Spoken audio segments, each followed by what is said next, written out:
Bem, galerinha, beleza? Então, hoje nós vamos ver calorimetria, certo? Capítulo 4 aí do livro de vocês, o Ramalho.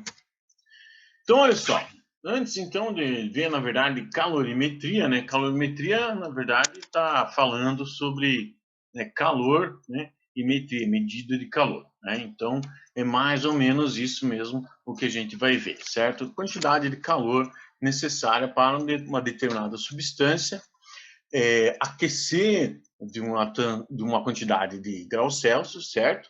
Ou quanto de calor ela perde para diminuir tantos graus Celsius, e também a quantidade de calor que uma substância precisa para mudar de fase, né? Ou seja, derreter ou virar gás e tal. Claro, a gente vai entrar um pouco mais na parte de mudança de fase na próxima aula, né? Então, essa aula é somente sem a mudança de fase. Vamos lá, então. Então, aqui, na verdade, começa com a parte básica aqui de transferência de calor, né? Então, como que os corpos, na verdade, ganham ou perdem calor, certo? Então, o livro de vocês ali, né, o Ramalho, ele tem uns capítulos a mais sobre essas transferências, né, específica. Então, ele é um livro bem bom, assim, ele entra bastante nos detalhes das coisas. Então, a gente vai ter provavelmente mais uma aula específica ali sobre essas trocas de calor, essas transferências, essas maneiras de transferência de calor ali para frente. Mas, por enquanto, a gente vai ver da parte básica aqui, sem cálculo. Então, pessoas, na verdade, existem 3 formas de condução de calor. Então, o corpo só pode ganhar energia, né, em forma de calor, de 3 maneiras diferentes, né? Então, uma delas é a condução. Como que é a condução? É molécula a molécula, né? Como assim molécula a molécula? Então, aqui, por exemplo, tem uma barra metálica, certo? E você coloca uma chama, que é alguma coisa. Essas moléculas aqui, elas vão começar a ficar mais agitadas, né? Que é isso que, na verdade, é a medida da temperatura, certo? A medida da temperatura ela mede o grau da excitação das moléculas. Então, essas, logo em contato aqui com a chama, elas vão ficar mais agitadas, vão ficar mais quentes, e essa agitação vai passando de molécula a molécula, certo? De maneira que você bota uma barra metálica, você segurando numa ponta e colocando a outra ponta no fogo, você vai ver que esta parte que você está segurando também vai começar a esquentar, certo? Então, como que está vindo esse calor daqui para cá? Por condução, certo, pessoas? Molécula a molécula, né? Então, esta é uma forma de transferência de calor, certo? Outra forma de transferência de calor é a chamada convecção, certo? Então, é um jeito meio estranho de descrever, mas é assim mesmo, convecção, certo? E ela ocorre com fluidos. Né? O que são os fluidos? Fluidos são líquidos ou gases, certo? Então, olha só, por exemplo, quando você coloca uma chaleira no fogo, né? Então, como que essa água aqui, ela ganha energia, né? Então, o fogo, na verdade, ele esquenta a parte de baixo da chaleira, certo? Que é feita de metal, né? E ela passa esse calor por condução, né? Para a água logo em cima aqui dessa base da chaleira. E daí, aqui nessa água aqui, que é um fluido, né, a parte de baixo vai ficando mais quente, então ela começa a ficar mais agitada, então as moléculas ocupam maior espaço, então isso acaba fazendo com que a densidade delas fique menor, certo? Porque elas estão ocupando, uma mesma massa está ocupando agora um espaço maior, porque elas estão mais agitadas, certo? E daí elas começam a subir. Quando elas começam a subir, então essas moléculas quentes começam a subir, e descem as geladas, formando essas correntes de convecção, certo?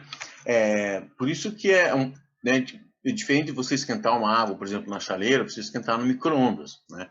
Então, no micro-ondas, ela não propulsiona tanto essa convecção quanto no fogão, né? Então, você já viu, por exemplo, às vezes você pega uma xícara com água ou leite do micro-ondas, quando você tira, ela explode, né? Já aconteceu isso. Por quê? Porque, na verdade, é o seguinte, ela precisa só um mínimozinho de energia para ferver. Ela não chegou a ferver ali, mas o mínimo de energia que ela precisa para ferver, ela ferve. E esse, às vezes, mínimo de energia é justamente, talvez, a agitação de você ter pego ela, certo? O calor da tua mão, de você ter colocado nela ali, um mínimo de energia que você coloque naquele sistema, ela ferve instantaneamente. Então, daí ela dá aquela explodida, certo? E já isso não acontece no fogão, porque ele vai fazendo esse processo, né? Meio, é uma distribuição de calor, vamos dizer, melhor ali dentro, por causa da convecção, né? Que a fonte da chama vem somente de baixo, formando essa convecção, né? No micro-ondas ela vem de todos os lados lá, certo? Então, isso aqui é a convecção, ela ocorre dentro da geladeira também, né? Então, na geladeira, você pode ver que geralmente existem hoje os refrigeradores que chamam-se inverter lá, né? Que você tem um freezer embaixo, né? Aí tudo bem, a tecnologia foi aumentando e tal, e foi possível fazer esse tipo de coisa, mas um princípio básico de funcionamento do refrigerador, na verdade, era o seguinte: você tem um congelador em cima, certo? E daí você tem as partes mais frias, que são as que estão em cima lá, e as partes mais quentes, que são as que estão embaixo. Então, o que acontece ali? Na verdade, você tem um fluxo de ar ali dentro do congelador, do refrigerador, certo? Então, esse fluxo de ar funciona exatamente disso, né? Ele esquenta, né? O ar que esquenta, ele sobe. Quando ele chega lá em cima, que tem contato com a parte mais gelada, que é o congelador e tal, ele resfria e desce, certo? Roubando o calor dos alimentos, né? E ficando mais quente, depois ele sobe, né? Para o refrigerador lá, e daí ele resfria e desce, e assim vai. Então, você pode ver que o sistema, né? Se você vê refrigeradores antigos, antigo não, né? Mas não os novos hoje em dia. Os novos você vê prateleira de vidro, né? Antigamente, né? Não tão antigamente assim, as prateleiras eram de grades, certo? Então essa grade era justamente para que houvesse essa convecção. Hoje é de vidro. Você fala, ué, então, mas hoje não precisa convecção? Não, precisa, só que daí você tem uma saída de ar para cada parte da prateleira, né? Você vai ver atrás na parede do fundo do refrigerador, você vai ver uma coluna, e essa coluna solta o ar em cada prateleira, né? Antes não, né? Então daí ele tinha que circular pelo próprio refrigerador, então as prateleiras eram de grade, tá? Para que melhorasse essa convecção aqui, certo? Então, mais ou menos, é esse o princípio de funcionamento lá da convecção, né? E o ar-condicionado, por exemplo, né, você sempre vai ver um ar-condicionado na parte de cima, né? Você nunca vai ver um ar-condicionado na parte de baixo, né? Por quê? Justamente porque na parte de cima ele solta esse ar frio em cima, certo? Esse ar frio vai, daí ele desce, certo?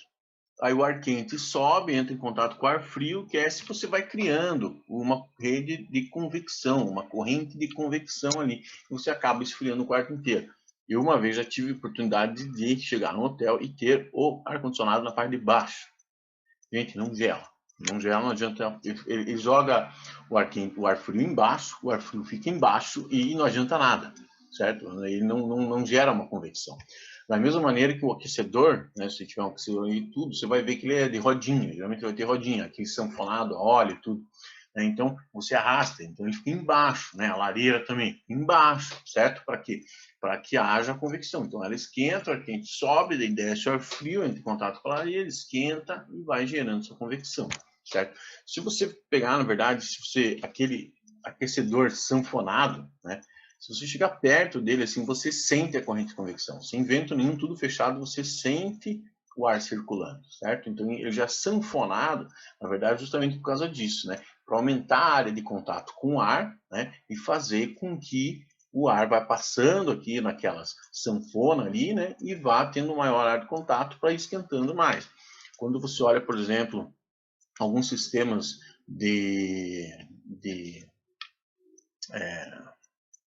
sistema de para diminuir o calor, por exemplo, num chip de computador, num processador, certo?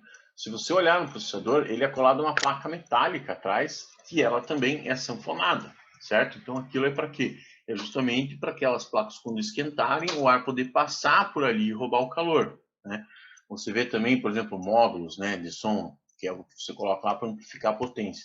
Eles também são sanfonados, né? Então você vai ver alguns sistemas ali de refrigeração, mais ou menos, que são metálicos, né, porque conduz bem o calor, e são sanfonados para que tenha essa maior área aí né, de escape aí do calor, vamos dizer, né, para que haja essa convecção e o ar circule por ali e possa resfriar, né, pessoas?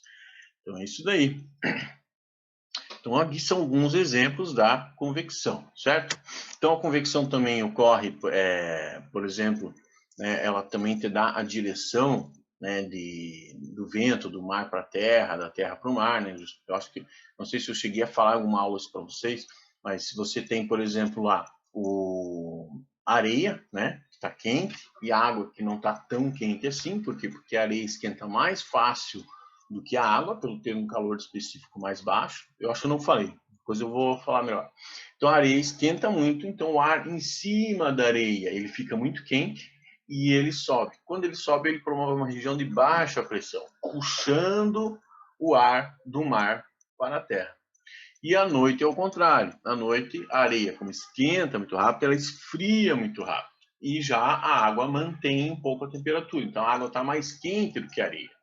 Então agora aquela camada em cima de ar quente em cima da água, que sobe, promovendo uma região de baixa pressão e fazendo com que, né, o vento vá da terra para o mar, certo? Então são os processos aí de convecção, beleza? E tem um terceiro processo de transferência de calor, que é radiação, certo? Então, um processo de radiação, pessoas, é um processo por ondas eletromagnéticas, né? Então, olha só, por exemplo, como que vem o calor lá do Sol para a Terra? Por condução não é, porque condução você precisa de moléculas, né? E ali tem vácuo, né? Por convecção também não é, porque também precisa de moléculas, precisa de um fluido, certo? E ali também não tem, porque tem vácuo, né? Um espaço ali.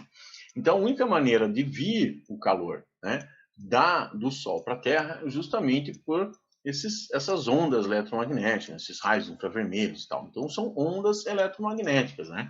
Da mesma maneira que o micro-ondas, né, esquenta um alimento lá, né? Ele envia ondas eletromagnéticas. Essas ondas têm energia, certo? E vão esquentar, né, você, o alimento, a terra lá e tal. Né? A gente vai ter, como eu falei ali antes, tem um capítulo no nosso livro ali que é só de radiação, né? Então a gente vai ver um pouco melhor lá. E aí vem a tal do medidor de temperatura aqui que vocês já estão enjoados de ver, né? Então esse equipamento aqui, pessoas, eu até modifiquei essa figura, tá? Pelo seguinte. Nessa figura aqui, ele tinha umas ondinhas aqui, saindo do equipamento e indo para a pessoa, né? Então esse que é o grande erro, né? Então, na verdade, esse equipamento ele não emite nada, muito pelo contrário, né? Ele capta o que você está emitindo, né? Então, todo o corpo, pessoas, que tem uma temperatura acima do zero absoluto, ou seja, do zero Kelvin, né? De menos 273 graus Celsius, todo o corpo tem uma temperatura acima disso. Ele emite onda eletromagnética, certo? E essa onda eletromagnética que você emite, ela tem, né, uma frequência, certo? E essa frequência, ela é proporcional, né, à energia, certo? Então, quanto maior a frequência de uma onda eletromagnética, maior a energia dessa onda eletromagnética. E certo que quanto maior, então, a sua temperatura, maior é a frequência que você emite e maior é a energia que você coloca lá, certo? Por exemplo, o Sol, ele chega a estar tão quente que ele emite, né, uma onda eletromagnética que está na faixa do visível, né? Então, a faixa do visível tem uma faixa de frequência lá. Então, pode ver, por exemplo, né, uma barra de ferro, você pega uma barra de ferro e você apaga a luz e você não enxerga ela.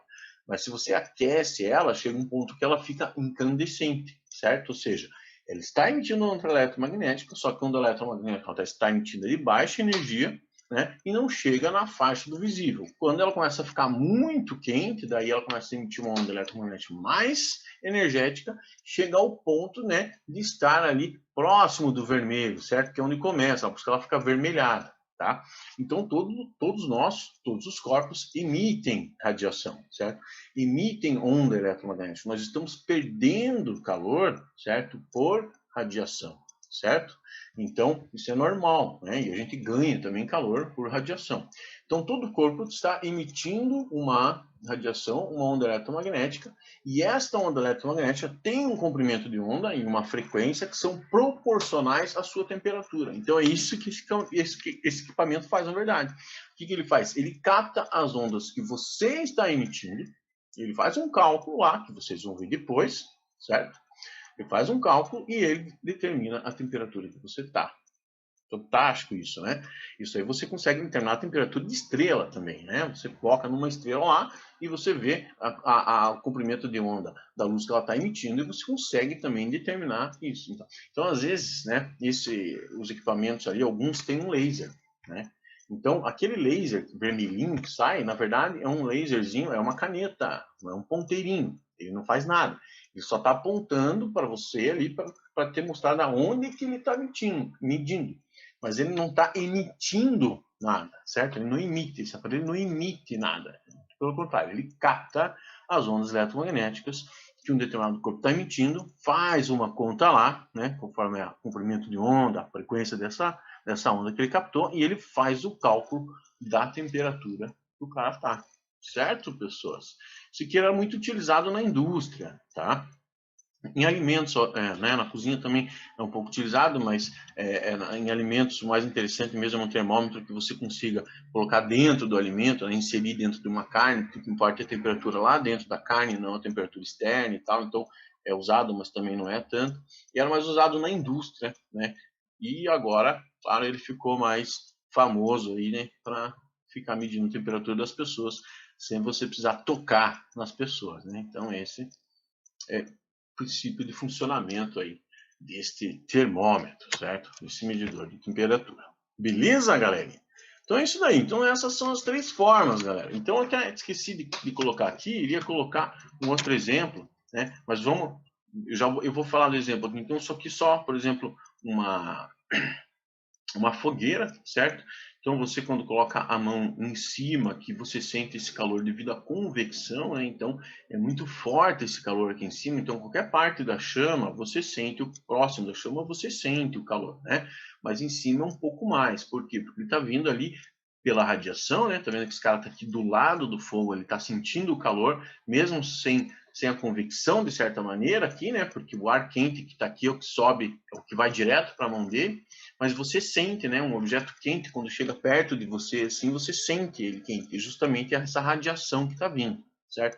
A condução aqui, né? Se ele manejar esse fogo com algum instrumento aqui uma hora, né, esse calor vai chegar aqui na mão dele, então por condução, e a convecção aqui, né, dos gases emitidos aqui que estão em alta temperatura e sobem, certo? Então esse é um exemplo aqui.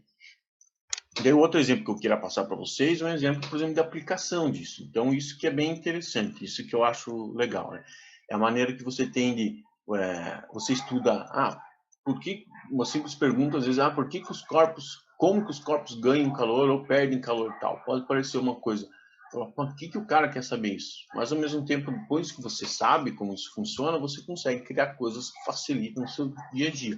Por exemplo, a garrafa térmica, né? Então, a garrafa térmica, se você olhar lá, é bem legal, bem interessante o sistema dela. Se você abrir o fundo dela, certo? Você desatarrachar o fundo dela ali e você pegar a parte de baixo, você vai ver que ela é feita de vidro, certo? Ela tem uma ponteirinha ali, na verdade, aquela ponteira do processo de fabricação que fica aquela ponta. Por quê? Porque, na verdade, ela é dupla face, certo? Ela é uma dupla face, não. Ela é dupla, é uma camada, dupla camada.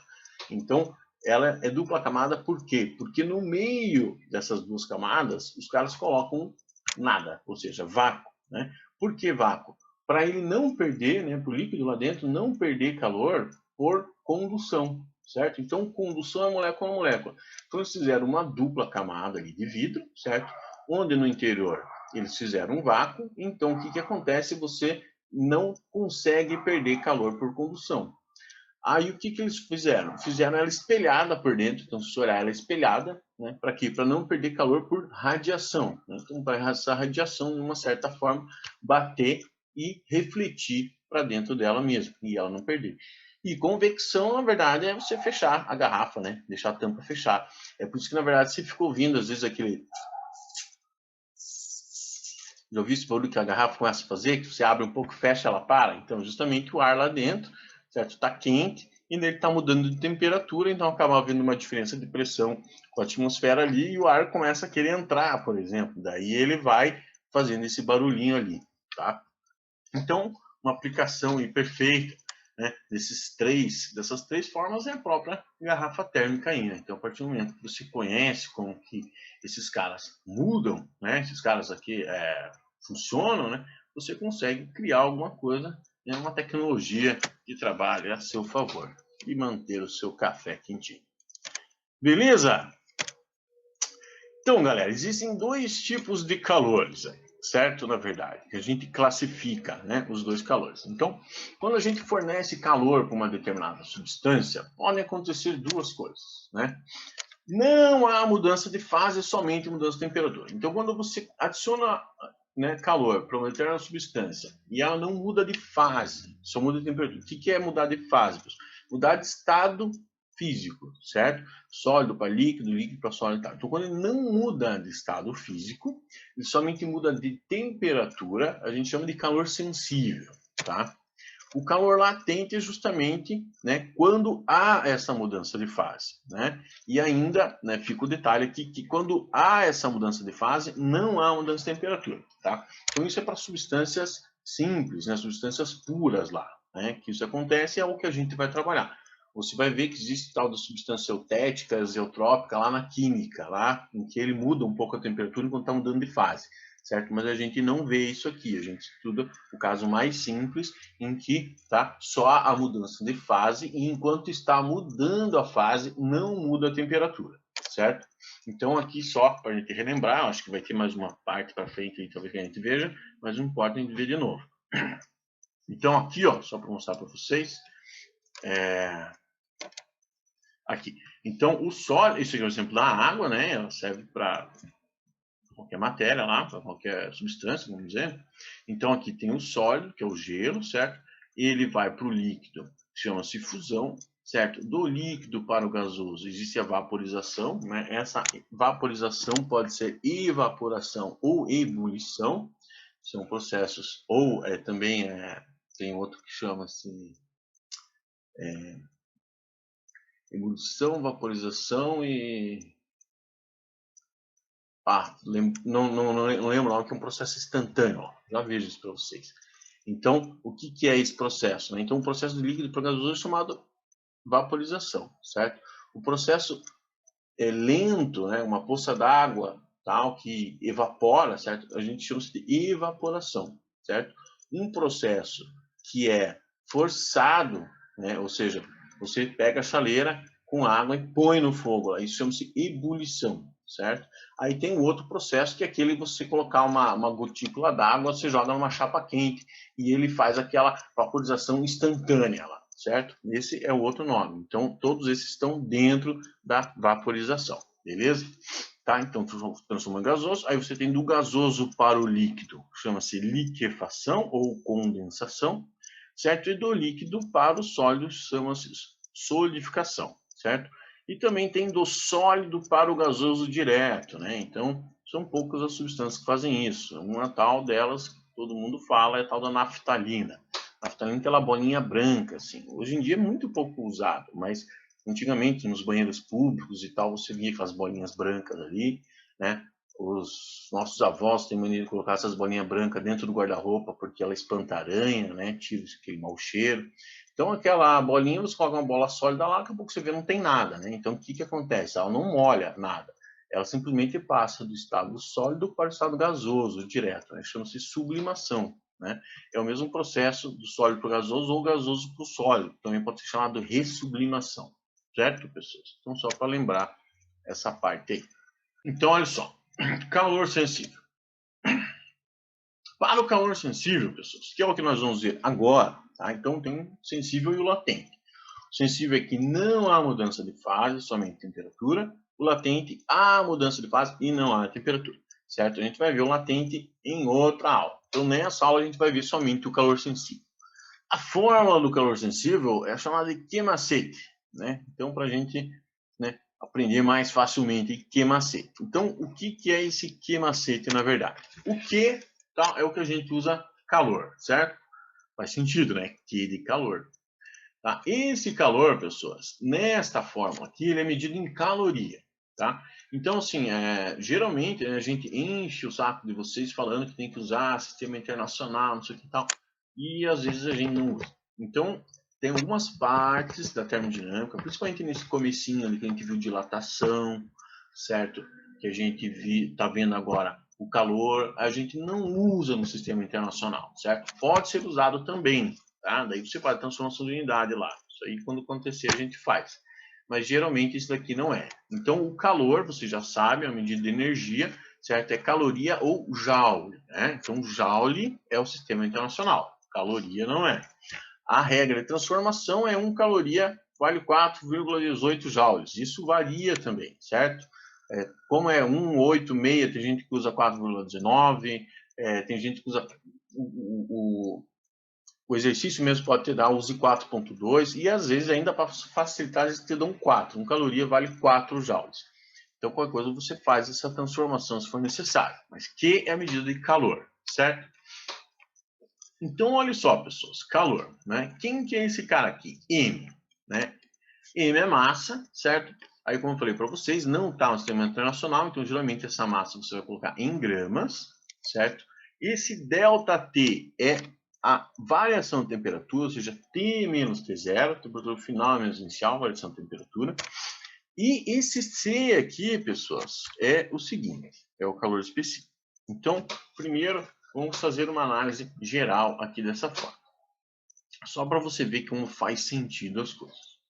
Então, você entende que a quantidade de calor, certo, que você tem que fornecer para uma substância, certo?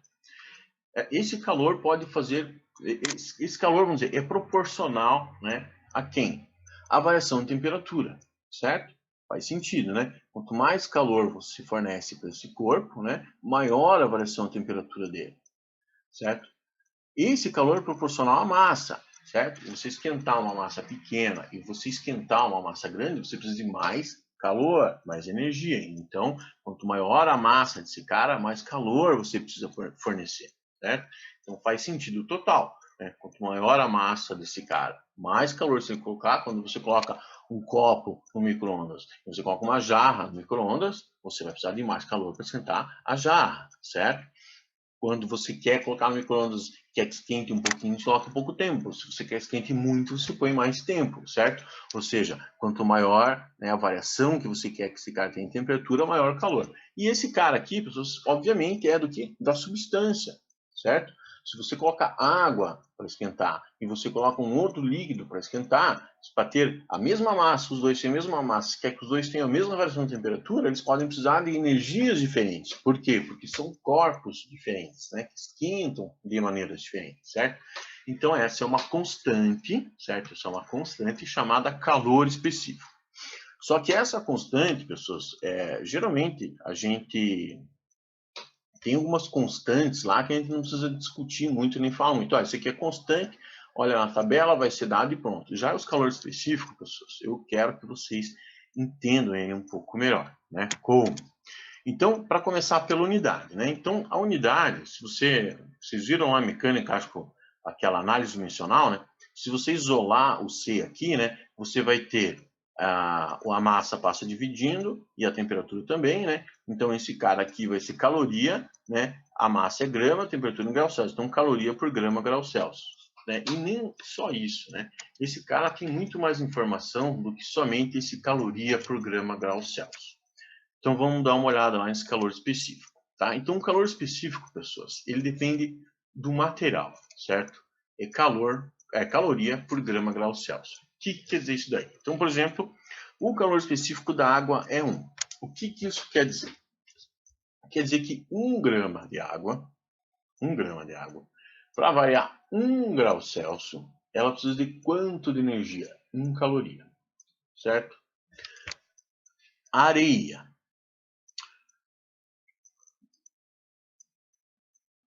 1 grama de areia para variar 1 grau Celsius, então, 1 grama de areia, para variar 1 grau Celsius, precisa de 0,2 calorias. Quem que esquenta mais rápido? Água ou areia?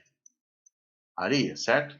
Porque 1 grama de água, para variar 1 grau Celsius, precisa de 1 caloria.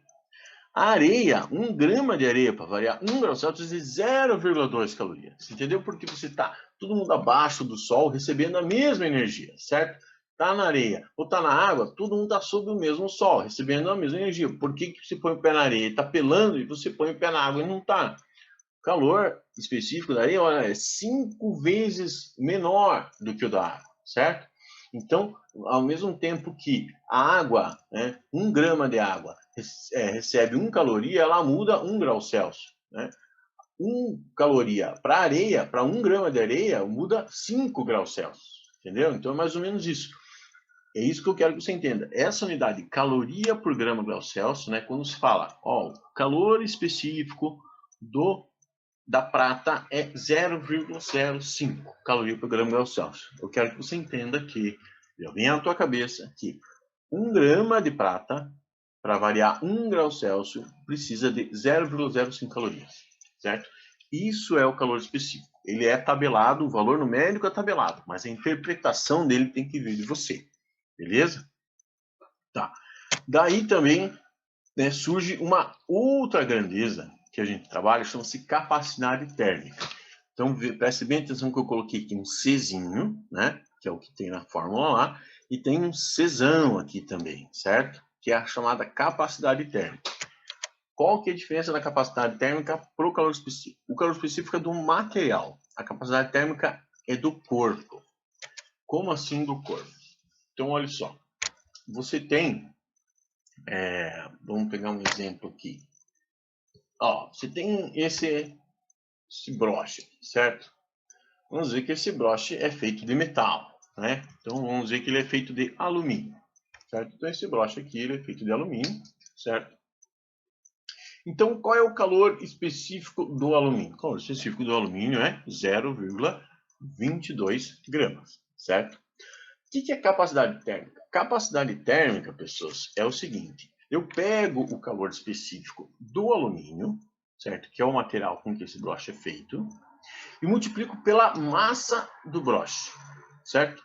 Quando eu fizer isso, o que eu vou ter? Eu vou ter caloria por grau Celsius, ou seja, a capacidade térmica desse cara, vamos dizer que é 5. Então, o que quer dizer 5? Quer dizer que esse corpo aqui, para variar 1 grau Celsius, precisa de 5 calorias, certo? Então, eu falo assim, pô, mas você não falou que 1 grama de alumínio, para variar 1 grau Celsius, precisa de 0,22? Sim, mas esse cara aqui não tem 1 grama, certo? Ele tem mais. Então, essa capacidade térmica é deste corpo, certo? Se eu pegar um outro broche, certo? Um outro tamanho, por exemplo, né? Feito do mesmo material, ele vai ter outra capacidade térmica.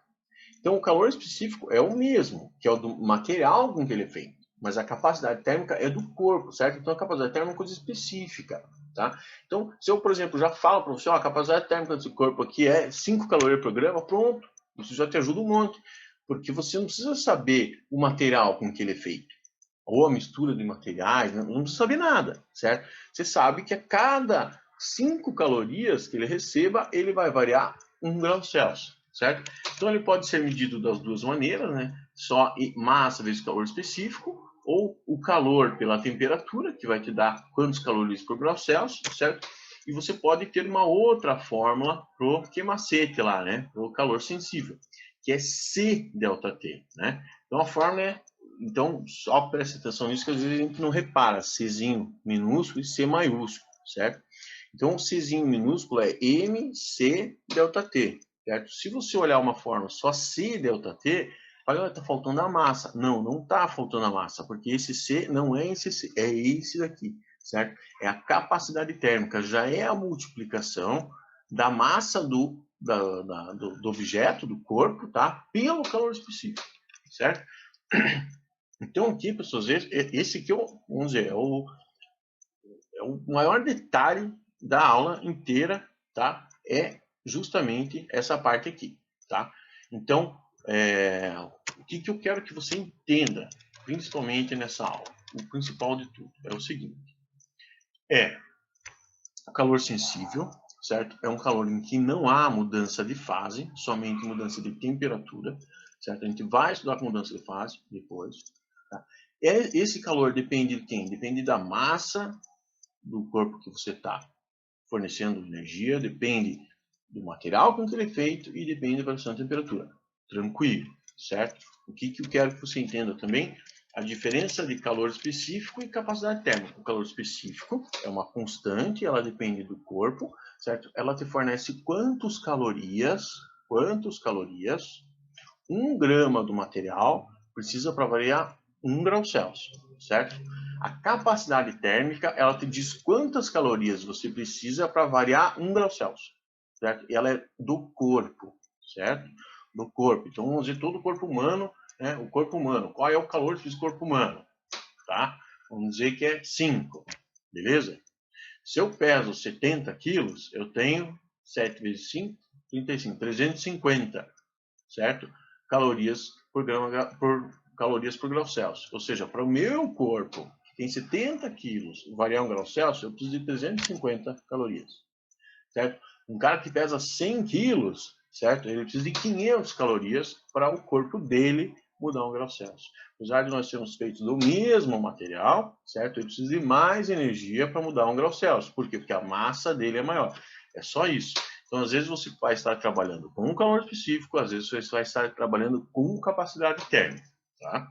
Nos exercícios você vai ver que isso vai ficar mais tranquilo. Só quero que você entenda, né, isso daí para ficar mais fácil para você, né, entender, fazer os exercícios, certo? Aqui, pessoas, eu vou mostrar um diagrama para vocês também que eu acho bem interessante. Deixa eu acender. Tá, então um diagrama que eu vou colocar aqui para vocês é o seguinte, é um gráfico de temperatura por calor, tá? Então, olha só, eu tenho uma determinada substância, certo? E nessa substância eu vou fornecendo calor para ela. Conforme eu vou fornecendo calor para ela, o que ela vai fazendo? Ela vai mudando de temperatura, certo? E vamos supor que esse cara aqui é um sólido, certo? É um sólido. Então, eu vou fornecendo energia para ele e ele vai aumentando de temperatura, certo? Até um determinado ponto. Que ponto é esse? É um ponto de temperatura de fusão, ou seja, esse ponto aqui é o ponto em que ele começa a mudar de fase. Então, ele vai passar de sólido para sólido mais líquido, né? Por que sólido mais líquido? Isso aqui é chamado de equilíbrio de fases, né? Então, vamos supor que é um gelo aqui, né? O gelo teria que esse eixo estar para cá, a temperatura seria negativa, certo? Mas isso aí é só ilustrativo. Então, vamos dizer que você tem um gelo a menos 20 graus Celsius, certo? Você fornece energia para esse gelo, né? Aqui a menos 20 graus Celsius, vai fornecer energia, ele vai subindo de temperatura. Você vai fornecer energia, subindo temperatura. Até chegar a um determinado ponto que todo esse gelo chega a 0 grau, que é a temperatura de fusão dele, certo? E daí esse gelo começa a derreter. Então, esse gelo a 0 grau, que é sólido, ele começa a formar líquido a 0 grau também, certo? E, teoricamente, o que acontece? Todo esse líquido que está, todo esse sólido que está virando líquido a 0, certo? Esse líquido vai ficar a 0 até todo o sólido virar 0, certo? Então, até todo o gelo derreter. Depois que todo o gelo derreter, você vai ter todo esse líquido a 0 graus Celsius. Aí você continua fornecendo energia, porque aqui você forneceu energia, certo? Ó, tá vendo que deste ponto aqui até esse ponto aqui, são diferentes aqui para o eixo X, ou seja, para o calor. Ou seja, foi fornecida energia. Ele está mudando de fase, ele também precisa de energia. Aliás, mais energia até, certo? E depois que todo esse sólido virou líquido, certo? Tá? Aí você tem aqui o líquido e você continua fornecendo energia e agora ele começa a mudar de temperatura de novo, certo? Então, esse sólido todo, ele estava a menos 20, esse sólido foi ganhando energia, ficou a 0, aí esse sólido continuou ganhando energia, essa energia ele usou para mudar de fase, então ele virou sólido a 0 para líquido a 0, certo? Então gelo derretendo, todo em equilíbrio térmico a 0 graus Celsius, pois que todo sólido derreteu e virou tudo líquido, aí ele continuou esquentando, mudando de temperatura, certo? Até chegar a um outro ponto, que é a temperatura de ebulição, certo? Daí depois todo o líquido está a 100 graus Celsius, certo? Você continua fornecendo energia para ele e esse líquido a 100 graus Celsius começa a virar vapor a 100 graus Celsius, certo? Então todo esse líquido vai tendo o equilíbrio líquido-vapor aqui. Então você tem líquido a 100 e vapor a 100. Você continua fornecendo energia para ele em forma de calor e ele continua na mesma temperatura, certo? Pois que todo o líquido, né, ele evaporou e virou vapor. Aí esse vapor que está a 100 graus Celsius começa a esquentar e vai vapor a 100, 110, 120, conforme você vai adicionando calor para ele, certo? Então, se você for separar os processos aqui por sensível e latente, como que vai ficar? Então, esse primeiro aqui teve mudança de temperatura e não teve mudança de fase, é o sensível. Esse cara teve mudança de fase e não tem temperatura, é o latente, certo? Esse cara é sensível, esse cara é latente, esse cara é sensível, certo? Então, sensível à mudança de temperatura e não há mudança de fase. No calor latente, né, só a mudança de fase, não temperatura, tá? E vocês, assim, não menosprezem, né, quantitativamente esse cara aqui. Falar, nem muda de temperatura, então, né, não tem muita energia que tem. A energia para ele mudar de fase, tá? Às vezes é maior.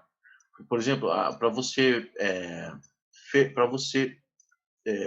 derreter lá, 10 gramas de gelo e fazer esse gelo virar de 0 grau e até 100 graus, você vai mais energia para derreter ele do que para variar os 100 graus Celsius, certo? Então, a mudança de fase exige muita energia porque é um rearranjo das moléculas que está acontecendo ali, certo? Então, por exemplo, se eu pedisse para você qual é a calor total que eu preciso para menos 20 gramas de gelo, menos 20 gramas de gelo, 20 gramas de gelo a menos 30 graus Celsius, certo? Chegar em vapor a 120. Você teria que fazer 1, 2, 3, 4, 5 contas, certo? Separadas, né? Para o gelo a menos 30 chegar a gelo a zero, para o gelo virar líquido, do líquido a zero virar líquido a 100, do líquido a 100 virar vapor a 100, do vapor a 100 virar vapor a 130, certo? São processos separados, né? Conforme mudança de fase ou não, sensível ou latente, você teria que fazer toda essa conta e somar tudo no final, certo? Por enquanto nós só sabemos o sensível. Beleza? Então, mais ou menos esse diagrama é o que ele está falando para nós, certo? E para finalizar aqui, o equilíbrio térmico, né? Então, olha só, se dois ou mais corpos trocam calor apenas entre si, a soma algébrica da quantidade de calor trocadas por esses corpos até o estabelecimento do equilíbrio térmico é nula. O que quer dizer isso? Vamos supor que isso aqui é uma caixa térmica, certo? Isso aqui é uma caixa térmica.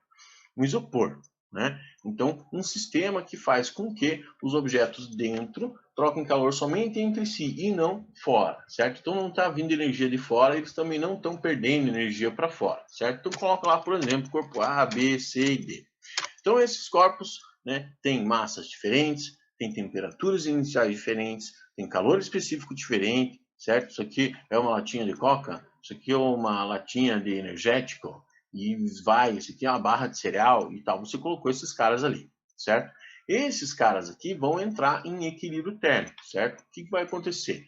O corpo mais quente vai ceder energia e alguém vai ganhar essa mesma energia, certo? Então, essa que é a definição de você não, desse cara estar fechado.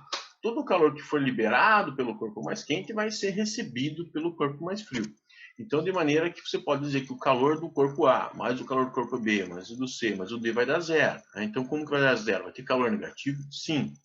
Se eu dei calor, né, eu perdi calor. Meu calor é negativo. Se eu ganhei calor, o calor é positivo. Certo? Então, se o corpo A está mais quente que os outros três, né, esse cara aqui vai ser negativo, porque ele vai estar perdendo. Né? Aí, exatamente a quantidade que ele perder é exatamente a quantidade que os outros três vão ganhar, certo? De maneira que você soma tudo e vai dar zero, certo? Aí, como que você faz isso? No calor do A, você coloca a massa do A, o calor específico do A, temperatura final, né? Que é de equilíbrio, menos a temperatura inicial do A. Aí mais o calor do B, que é a massa do B, calor específico do B, temperatura final. Mas a temperatura final do B igual ao do A? Sim. Por quê? Eles vão entrar em equilíbrio térmico. Então, todos vão ter a mesma temperatura final, certo? E você vai fazer isso para todos os corpos, né? Então, a gente vai resumir na verdade, dessa forma, de uma maneira que o somatório dos calores é igual a zero. Né? Então, se tiver dois corpos, você QA mais QB igual a zero, três corpos, QA mais QB mais QC igual a zero e tal, você utiliza a fórmula que você tiver. Por enquanto, você vai usar o Q macete, que é do sensível, mas pode acontecer de haver uma mudança de fase ali dentro, você vai usar o calor latente, mais para frente lá. Beleza, galera? Então, a aula de calorimetria hoje é isso. Valeu!